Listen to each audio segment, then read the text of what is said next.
Pungata 95, angkatan 95, bukan wisudanya 95, masuknya 95, wisudanya tahun 2000. Dan selama di Universitas Pungata saya termasuk aktivis mahasiswa. Saya pernah jadi ketua himpunan mahasiswa jurusan arsitektur, pernah aktif di badan eksekutif mahasiswa, dulu namanya sekarang BEM ya, dulu senat fakultas, saya dulu sekretaris senat mahasiswa fakultas teknik FTSP. Kemudian saya pernah 2 periode jadi ketua UKM unit kerohanian Islam FSI Nurjana, dan juga aktif di luar di organisasi ekstra kampus di kami di Sumbar sebagai presidium. Dan di tengah-tengah kesibukan itu, alhamdulillah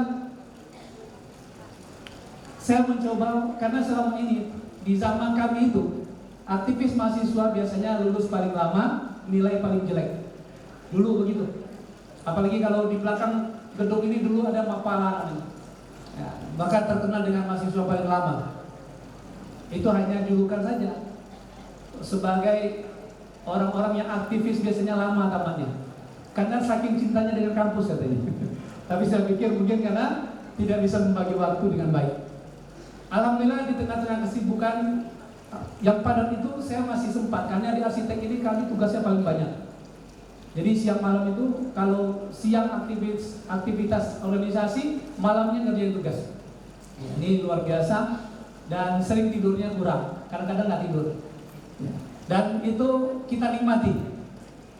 Alhamdulillah saya bercita-cita waktu itu ingin merubah pemahaman atau persepsi selama ini aktivis mahasiswa selalu paling lama tamatnya dan paling jelek nilainya.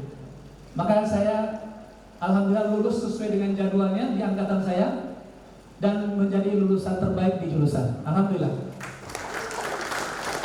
Karena dengan itu, karena waktu itu kami aktivis mahasiswa betul-betul diuji pada saat era reformasi. Kami adalah orang-orang yang senantiasa berada di garda terdepan, menjadi korlap, aksi, demo. Itu kerja-kerja kita 98, dan saya termasuk eksponen 98, termasuk juga yang beberapa kali dicari-cari oleh polisi karena yang menginisiasi banyak demo. Tapi dengan kondisi seperti itu, alhamdulillah masih bisa jadi lulusan terbaik dan merupakan mahasiswa arsitektur pertama yang menggunakan automatic ID design, AutoCAD untuk tugas akhir. Dan itu luar biasa saya pikir, karena belum pernah waktu itu diizinkan, walaupun Bang Zul Herman lebih expert ya, dengan angkatan beliau sudah mulai menggunakan AutoCAD, tapi belum diizinkan. Maka saya lah mahasiswa pertama yang diizinkan untuk membuat tugas akhir itu dengan komputer, desainnya dengan komputer. Alhamdulillah. Dan istimewanya, saya diberikan penghargaan oleh rektor waktu itu sebagai aktivis mahasiswa berprestasi. 001-nya Markarius Anwar. Jadi terima kasih Pak Rektor waktu itu. Ini luar biasa. Kenapa saya sampaikan? Karena berhasil mewujudkan cita-cita ingin merubah bahwasanya paradigma aktivis mahasiswa yang selama ini seperti itu berubah menjadi aktivis mahasiswa itu orang yang berprestasi, nilainya bagus, kemudian bisa membagi waktu, dan tentu saja ya insya Allah bisa langsung terjun ke dunia kerja. Karena sebelum saya lulus, saya sudah diajak oleh Pak Nengah kerja di kantor beliau. Sebelum saya lulus, saya sudah jadi asisten dosen dan asisten laboratorium komputer di arsitektur. Alhamdulillah. Dan ini sungguh suatu hal yang sangat penting dalam kehidupan saya, di membangun karakter. Di membangun karakter ini inilah pentingnya kita aktif berorganisasi. Tidak hanya sekedar mengejar ilmu di bidang jurusan kita, tapi kita juga bagaimana kita menumpa diri dengan aktif di berbagai organisasi. Dan ternyata satu hal Bapak dan Ibu, saya dulu ada punya seorang guru, Bapak kos saya. Beliau ini dulu pernah kerja di IBM, tapi setelah pensiun beliau di sini, dan saya ngekos di rumah beliau. Apa yang disampaikan beliau ke saya waktu itu adalah, dan saya pegang sampai hari ini, orang yang semasa kuliahnya sibuk dengan hal yang positif, kemudian sungguh-sungguh, maka nanti setelah dia selesai di kampus, dia juga akan tetap sibuk, tidak akan jadi pengangguran. pasti dia akan dapatkan terus ruang-ruang sehingga dia bisa berbuat dengan terbaik dan tidak akan pernah menganggur, Pak. Karena dia sudah terbiasa dengan siklus kepribadian yang memang betul-betul mencurahkan segalanya. Ya. Dan itu juga akan kita rasakan nanti di dunia kerja. Dan begitu juga sebaliknya. Mohon maaf, kawan kita yang di semasa kuliah yang santai hanya kuliah saja, atau kemudian mohon maaf senantiasa main di kafe saja, kemudian ya kalau dulu kita mainnya PlayStation lah ya, hanya untuk hiburan hidupnya. Maka sesudah kuliah juga akan penuh dengan hal seperti itu. Dia tidak akan mencapai apa-apa. Ya, maka dari itu, ya ini satu motivasi bagi saya waktu itu yang saya pegang, sehingga apapun tawaran organisasi saya aktif di situ. Ya, memang sempat juga dikhawatirkan oleh orang tua saya, ini kamu terlalu aktif nih. Datang orang tua saya guru SD datang sini. Jangan demo, jangan depan-depan lah, belakang aja.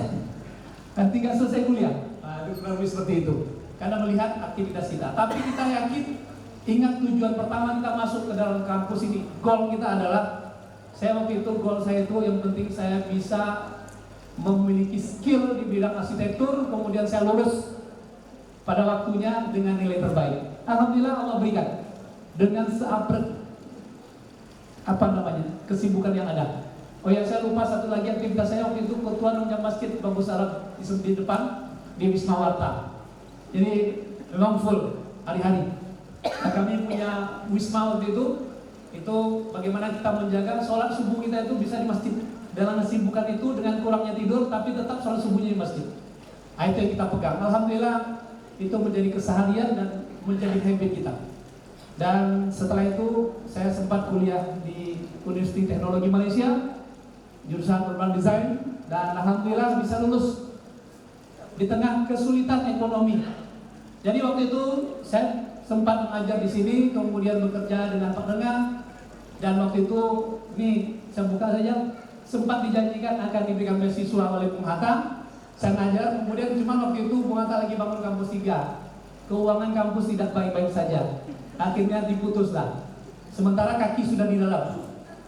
Saya ada tabungan waktu kerja dengan Pak Dengah, saya bayarlah untuk uang kuliah pertama, dan itu pun hanya bisa dibayar separuh. Dan kita buat uang surat penangguhan, akan saya cicil. Tapi UTM karena ada kerjasama dengan Bung Hatta, ini jasa besar Bung Hatta bagi saya. Karena saya masuknya atas kerjasama. Karena dilihat ini kerjasama Bung Hatta, karena diberikanlah kelonggaran. Bayar kapan saja, mampu. Alhamdulillah, apa yang saya lakukan adalah waktu itu saya belum dapat beasiswa, belum dapat kerja yang lain. Tapi kalau di Padang pasti kerja kan? Ya, tapi di situ nggak ada kerja. Apa yang saya lakukan? Ini lillahi ta'ala. Saya keliling dari sekolah ke sekolah motong rumput. Ada orang baik, tetangga saya. Waktu itu saya tetangga masjid lah. Ada orang tua di kampus, mereka disuruh ngambil S2, orang Malaysia. Saya satu masjid dengan dia, saya tinggal di apartemen mahasiswa yang khusus bujang. Di masjid itu karena sering cerita gitu kan, disampaikan ya. Jadi tak ada beasiswa, tak ada ini, ceritalah. Akhirnya bilang, mau ikut saya enggak? Kerja. Dan itu kamu kerja 2 hari cukup untuk biaya kuliah dan biaya makan kamu. Oh, semakin semangat sekali saya. Tapi begitu kerja, Bang, apa yang bilang ya? Saya datang ke rumahnya, suruh angkat, rupanya mesin motong rumput. Ayo kita pergi motong rumput. Sabtu Minggu saya keliling ke sekolah-sekolah negeri di Johor Bahru itu memotong rumput. Itu saya lakoni kurang lebih 1 semester. Saya lakukan dengan sungguh-sungguh supaya saya bisa tetap kuliah. Senin sampai Jumat saya kuliah, Sabtu Minggu saya minta izin ke profesor saya, penilaian saya supaya saya bisa bekerja. Alhamdulillah, tapi itu saya hanya lakoni 1 semester saja. Di liburan semester itu saya mengambil masa langkau, saya pulang ke Padang, masuk lagi kerja dengan Pak Dengah supaya bisa ada uang lagi. Sempat saya masuk lagi sebentar di M7, kemudian ditawari nikah, Pak. Dalam kondisi sulit itu saya ditawari nikah oleh guru ngaji saya. Sekarang jadi gubernur beliau. Dah, kamu nikah saja, Pak Mayedi. Dikasih biodata, fotonya 2x3. Udahlah, bismillah, nanti kalau Apa yang disampaikan doktrin yang disampaikan beliau? Kalau kamu susah Allah akan memampukan, kalau kamu miskin Allah akan mengayakan. Akhirnya saya nikah, betul nekat nikahnya. Tetapi luar biasa, begitu saya sampai di Malaysia, saya dipanggil profesor saya. Kamu jadi RA saya dapat project, short term project, jadi research assistant. Seluruh biaya kuliah kamu dan tunggakan kamu saya bayarkan. Kemudian kamu dapat allowance per bulan, 700 ringgit setiap bulan. Saya bilang subhanallah, nggak perlu saya motong rumput lagi kalau gini. Akhirnya saya sungguh-sungguh bantu beliau research.